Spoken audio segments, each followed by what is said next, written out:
The Sunnah and the commands of Allah.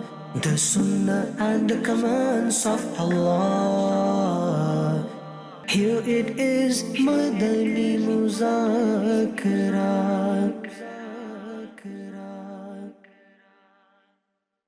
Alhamdulillahi Rabbil Alameen wassalatu wassalamu ala khatamin nabiyyin amma ba'd fa'a'udhu billahi minash shaitanir rajim bismillahir rahmanir rahim as-salatu wassalamu alayka ya Rasulallah wa ala alika wa ashabika ya Habiballah as-salatu wassalamu alayka ya Nabiyallah wa ala alika wa ashabika ya Noorallah. Tonight is the fifth night of Shawwal al-Mukarram 1445 Hijri. With this relevance, saying of the final messenger of Allah sallallahu alayhi wa alihi wasallam, number 5 from the booklet Blessings of Salat and Salam, page number 3. The Prophet said to a person performing Salah after Hamd Thana and reciting Salat, make dua, it will be answered.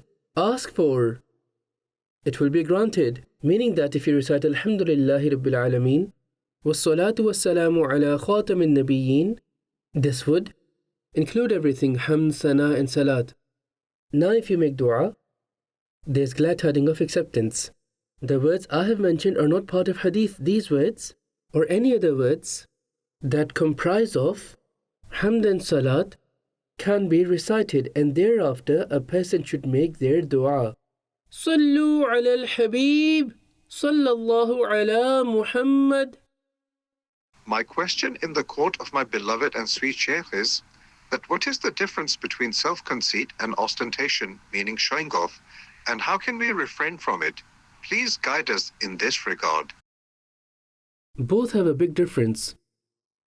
Self-conceit means that when a person receives a blessing, then he believes that he received due to his hard work, due to all his efforts, due to his intellect. It's his achievement, and he doesn't have any attention towards this fact that Allah Almighty granted me this very blessing, and He may take it back whenever He wills. So becoming negligent of this, and considering it to be his own achievement, regardless of whatever blessing it may be, whether intellect, knowledge, good voice, whichever skill it may be, he may be powerful, or possess wealth, and the person feels it to be his own excellence, and he doesn't pay any attention towards its downfall, knowing that Allah may take it back whenever He wills. This is what self-conceit is, and it is very dangerous. A blessed hadith states, Sayyidina Hassan bin Ali radiyallahu anhuma, Imam Hassan, who's the beloved son of Mawla Ali radiyallahu anhuma, narrates that the Holy Prophet sallallahu alayhi wa alihi wasallam said, vanity, meaning self-conceit, destroys deeds of 70 years. And the definition of ostentation, meaning showing off, is that through worship, developing your honor in the heart of the other person, impressing the other person with yourself, trying to make a status through worship. This is one definition of ostentation. Another definition and form of ostentation is for a person to acquire wealth through worship. This is also ostentation, and an act that is haram and leads to the hellfire. Now let's take an example of imamat. Leading salah is also an act of reward, and the imams nowadays take salary for it. And this acquiring of wealth is not ostentation, as the latter ulama have given permission for its salary. This includes delivering lectures also. So receiving salary for leading salah by the imams is not ostentation or show off. This is also for those who say that this action was not in the times of the Sahaba. I'm saying it for their information also. The people of knowledge will not deny what I'm saying. The ignorant who doesn't know will deny it, regardless of whichever sect anyone belongs to. No one can ever prove the fact that the Sahaba took salary for leading Salah. The only issue they have is with the Mawlid. Like flags were not waved like this back then, so why is it being done now? Why the Gyarmi is celebrated now? They have problem with this but no problem with getting money. They all take salaries, but honestly speaking, no one can prove it, that any Sahabi took money for leading Salah. Sayyidina Bilal radiyallahu anh didn't recite Salat, they remember this. But he didn't give adhan on the mic either, they don't remember this. What is the problem with Salat upon the Prophet? The mic is fine and okay, which is not mandatory. Adhan can even be given without a mic. There's no problem whatsoever in it. Now, Adhan will although be valid without Salat as well, but it's become prevalent among the Muslims, and it's not forbidden, and its reward and excellences are known to everyone. How many excellences are there for the mic? It's just a piece of equipment. So nonetheless, remuneration for leading Salah and delivering lectures was not considered to be allowed and permissible by the ulama mutaqaddimin, meaning the former group of these scholars. So according to the former and traditional group of scholars, seeking remuneration for leading Salah, delivering lectures, teaching Islamic knowledge and Quran was all haram. Then a laziness was observed among people. Before, people would lead the Salah. The Aimma would just lead the Salah. They would have the passion, people would gather. There weren't these watch times for Jamaat that we have today.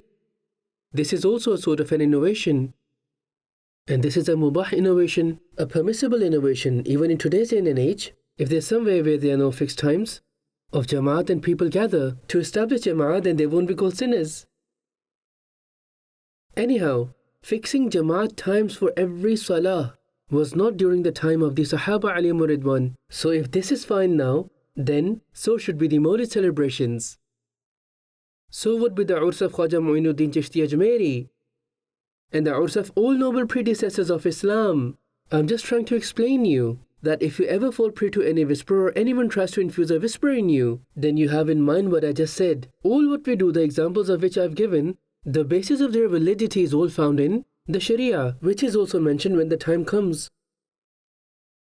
Now, there is laziness among people. If you don't give a salary to the Imam, then he will go here and there in search of earning a livelihood. He needs to fulfill the needs of his family. What used to happen before? People would serve the Imam. They would serve the ulama for them leading Salah and teaching, and they wouldn't need a salary. They had needs before as well, but this is how they will be fulfilled. The people themselves would serve and present goods to them. And now if they give a few pennies, they'll spread it all around. They'll take it out and give it like this, or sometimes like this. It is very embarrassing at times, because I'm not normally known for taking gifts and presents. And I've noted many times that they gave me the slip of dua in this way, and I also open it like this, so that everyone sees what it is.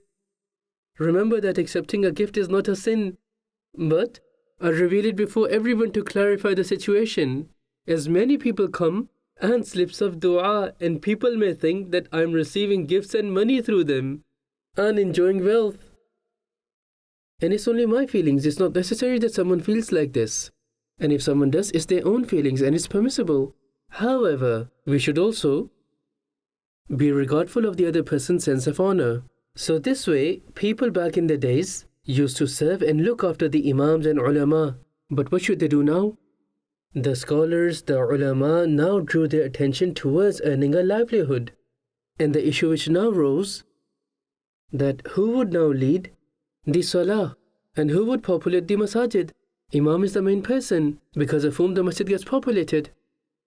Then the muaddin, his salary was not permissible either in that time. Now, who will call out the adhan? So, for this too, the latter scholars, ulama mutaakhirin, have given permission, and this permission is given in the light of Quran and Hadith. And this is how this entire system has started. So the things which the ulama have given permission for, taking salary for them is not ostentation. This is not show off. A showing off is haram. Sallu ala al-Habib sallallahu ala Muhammad. Beloved Amir of Sunnah, my question in your court is that we have the intention to not find faults in food. But what should we do if the food is not tasty? Saying that it's not tasty is fault finding. And this is what you are not to say. This is the test. This is your trial. Let's say the food is extremely delicious. It is mouth-watering. And we start eating like anything, filling our stomachs. But the heart is not filled. But you can't eat anymore because you've eaten too much. Now if you find faults in it, how would it work? There was no fault in it. Let's say food was spicy. And the person now says, "You've made the food very spicy, take it away now." This is finding faults. even if this wasn't the exact manner, but just said that the food was very spicy, too spicy. Saying this and expressing this is finding faults in the food. And the other thing is that this spiciness is a fault for you, as you do not eat too much hot and spicy food. But they are used to eating hot and spicy food. For them, spicy food is a quality. As for you, too much spicy may be a flaw. So declaring the entire food to be flawed based on your standards of spiciness is something to be contemplated and pondered upon. At times, just because food is not, according to our taste, so we judge it to be flawed, whereas it is not. Everything would be fine with the food, but it's just a matter of own taste. Like when someone falls ill, their taste buds become sour, and they find even sweet things as sour. In fact, do one thing, do one experiment. Before having your tea, prior to it, eat something sweet. Now you'll find tea to be sweetless. And now you'll say the tea is sweetless. It's not the case that the tea is sweetless. The tea is sweet. It's your taste that's gone sour. Like the halwa is sweet and the niyaz and all the sweets of the Mawlid are sweet. Likewise, sweets for Ghaus Pak Saleh Thawab are sweet. Now if someone has a sour taste and says that they are sour, then we'll reply that your taste is sour. And this is the best sweet. It is such sweet that it will even sweeten our iman. Sallu ala al-Habib, sallallahu ala Muhammad. The Imam of Sunnah, Imam Ahmad Raza Khan, rahimahullah, narrates in Fatawa Razawiyah, volume 21, taking faults out of food, even one's own home, as it is makruh and against the Sunnah. So don't do so even at your own home. The blessed habit of the Holy Prophet sallallahu alaihi wasallam was that if he liked it, then he alayhi salatu wasalam would eat the food. Otherwise he wouldn't. And when you are at other people's house, meaning where you're a guest, so taking faults, there is hurting the feelings of the Muslims. And it is a proof for the person to be greedy and inconsiderate. Now imagine we go to someone's house and they make a lot of effort, and we start taking out flaws there, saying that the food is not tasty, or it's burnt, or it's spicy. So this would of course break the heart of the host. Ala Hazrat gave an example for this, saying that there's not enough oil in it, or it's not tasty enough. This is taking out faults. And now let's say there is a food item which is harmful for the health of the person, and now to avoid eating it, the person expresses feelings, not for the sake of criticism and taking out faults.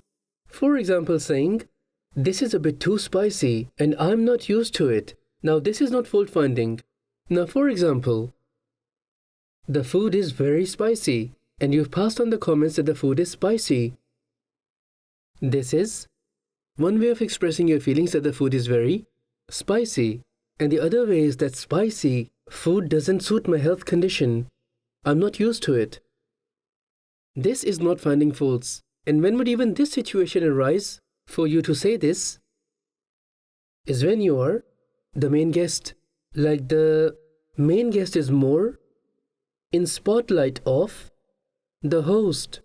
The host normally tells the main guest to have more, take more, please have more. And the spicy food is not good for him.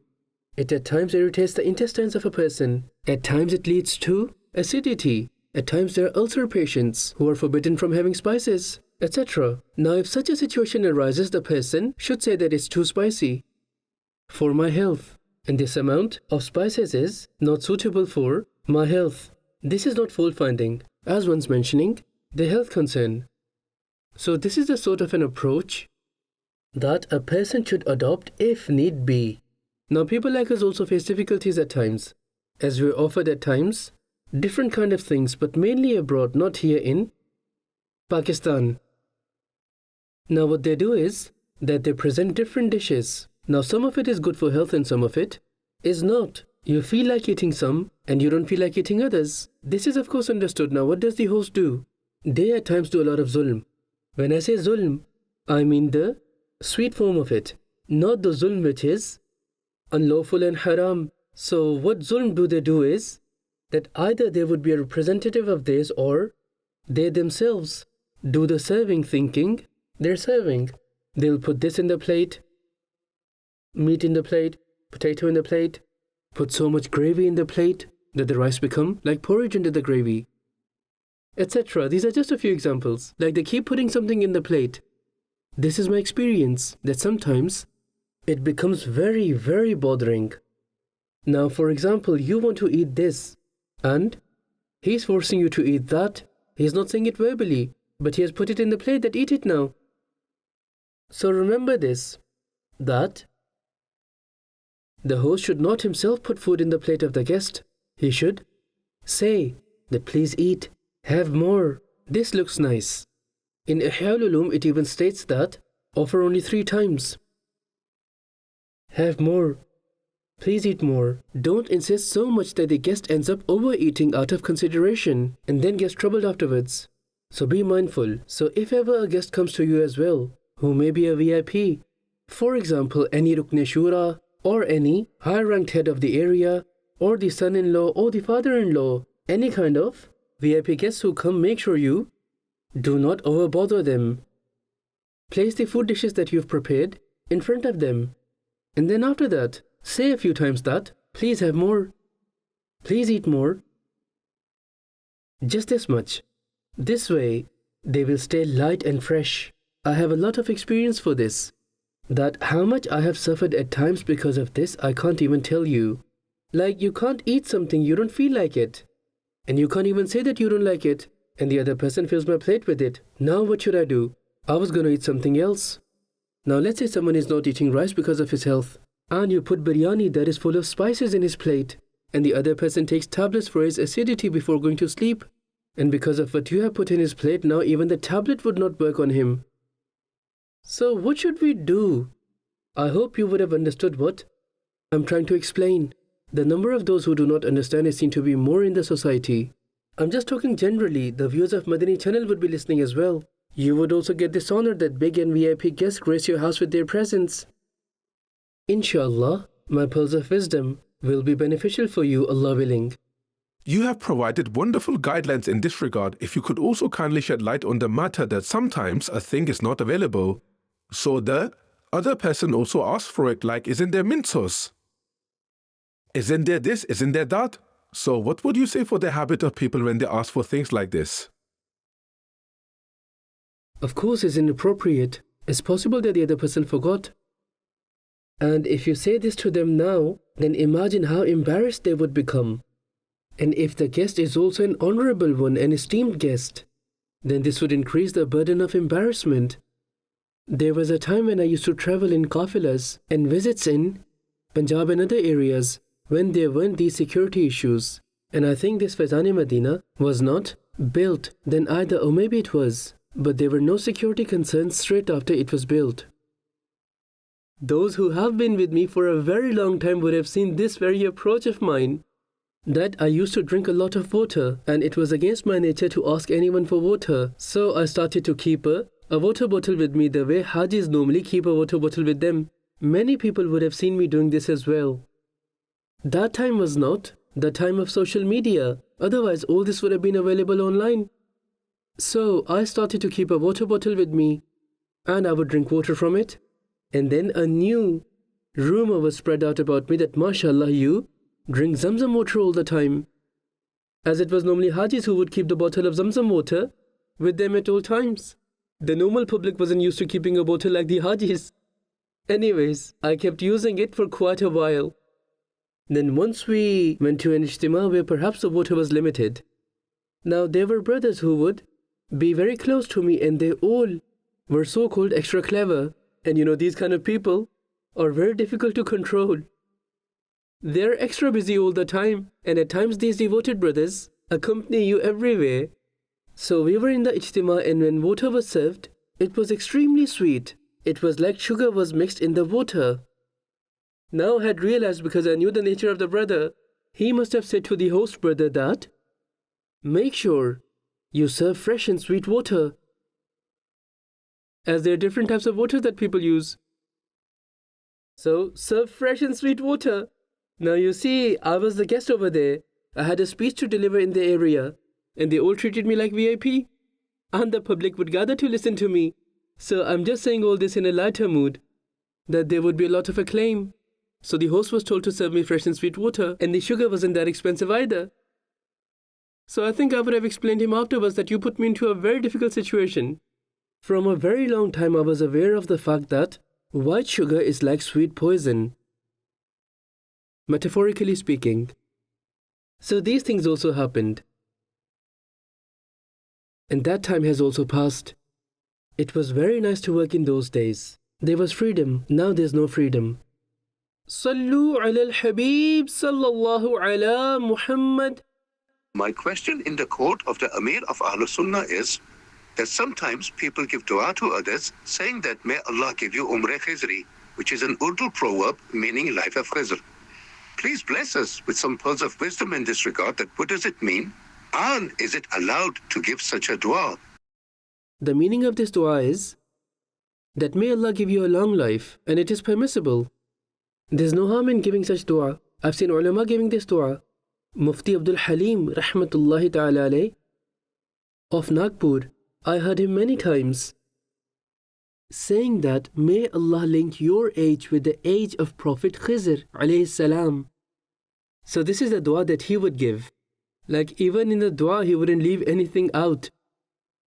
And by this he would mean a long life. Sallu ala al-Habib sallallahu ala Muhammad. We are receiving questions through social media, and Brother Mohsin Naziri is asking a question that how is it not to make children memorize the Quran with the fear of them forgetting it? And if a child has memorized 3 or 4 juz and is not interested anymore, then can we enroll him for Dars-e-Nizami or Worldly education? Memorization of the Quran is basically an act of excellence and virtue, and it is superior, and is a communal obligation of Farz-e Kifaya. As in, if some people memorize the Quran, this will take the obligation off from everyone. Otherwise, everyone would be sinful. And those who memorize the Quran, they will get the reward of fulfilling a fard. All those who fulfill this communal obligation. And those obligations, meaning the faraid of the same category, this is the most superior among them, as they are aiding and assisting in saving other people from becoming sinful. As if they don't do it either, then they all would become sinful. So because they are a means of others being saved of becoming sinful, hence their act of memorizing the Quran is superior from this perspective. And besides, the memorizer of Quran has other excellences. For whomsoever it is possible he should make all his efforts to make his child memorize the Quran, and he should do so himself as well if he can. Now if one says that my memory is weak, how would I do it? He will also get reward for his effort. And you can do so in an older age as well, although the chances decrease as there is so much stress at that time. But you will come across such people in the society who would have memorized the Quran in an older age. I've also seen some doing so. Some people have a very strong memory. So this should be done. However, now, if the child is not doing it, or someone takes his child out of it, and the communal obligation is still being fulfilled, then the person will not be sinful. It will be deemed as him depriving himself and his child from a privilege. This would be the case. In regards to the Holy Quran, following is the ruling which is stated in Bahar-e-Shariat. Memorizing one verse of the Holy Quran, committing it to memory, is an individual obligation for every Sharia-bound Muslim. A Sharia-bound Muslim is the one upon whom Shari'i restrictions apply, regardless of the gender, like Sain and Baligh, etc. So the one upon whom Shari'i restrictions apply is a Sharia-bound individual, and main conditions are being Sain and Baligh. Sain means the one whose intellect is intact, not the one whose name is Aqil. They would be most immature people, but their name would be Aqil, not them. And memorizing the entire Quran is a communal obligation. The same fact which we mentioned earlier. And Surah Fatiha, and a small surah or similar to it, like 3 small verses or 1 big verse. Memorizing this is wajib-e-ain, meaning that upon every Sharia-bound person, this is wajib-e-ain, meaning individually wajib for them. 1 verse of the Quran at least is fard in salah, So the one upon whom salah is fard, memorizing one verse of the Quran is an individual obligation for them. So on the very person, the detail which I mentioned regarding the surah and the verse is wajib ayn. And as for enrolling the child for Dars-e-Nizami is also a great honor. And becoming scholar is superior than becoming hafiz. Keep this in mind as well. But if a person is a scholar and a hafiz of Quran, then this is more beneficial. The student will find it easy in their academic life of Dars-e-Nizami as well as the lessons that they learn. In many of them, the verses of Quran are discussed. There is a need for the verses. There is commentary of verses. There are commentaries of a hadith in which also the verses of Quran are mentioned. So memorizing the Quran is extremely beneficial and useful for a scholar and especially for a mufti. So when you look at it from every perspective, then you will find that the link with the Quran of the scholars is very important and unbreakable. And the Quran is their qibla in every matter. They can never move away from the Holy Quran. At all times, they are in need of deriving proofs from the Holy Quran. So qibla from this perspective, the qibla in salah is the blessed Kaaba. But remember that sajda is not to the Kaaba, neither to the walls. No, sajda is to Allah. Before sajda used to be towards Baitul Muqaddas. That was also to Allah. Then the qibla was changed to the Kaaba upon the desire of the Prophet ﷺ. Now the Kaaba is our qibla, which will not change now. No other Prophet will come either. That's final. So in reality, sajda is to Allah Almighty, not to the Kaaba. I used the word qibla, so wanted to make sure that no one falls prey to whispers. As certain people revere each other with the titles of qibla and Kaaba, asking them, how are you? So these titles are used for reverence. So it denotes something to be the center of attention. So from this perspective, it is very important, rather useful for the scholar or a mufti to memorize the Quran. It's not the fact that one can't become a scholar or mufti without it, but if they have, it's very useful. As they say, it's icing on the cake. Sallu ala al-Habib sallallahu ala Muhammad. The Sunnah and the commands of Allah. The Sunnah and the commands of Allah. Here it is, Madani Muzakarah.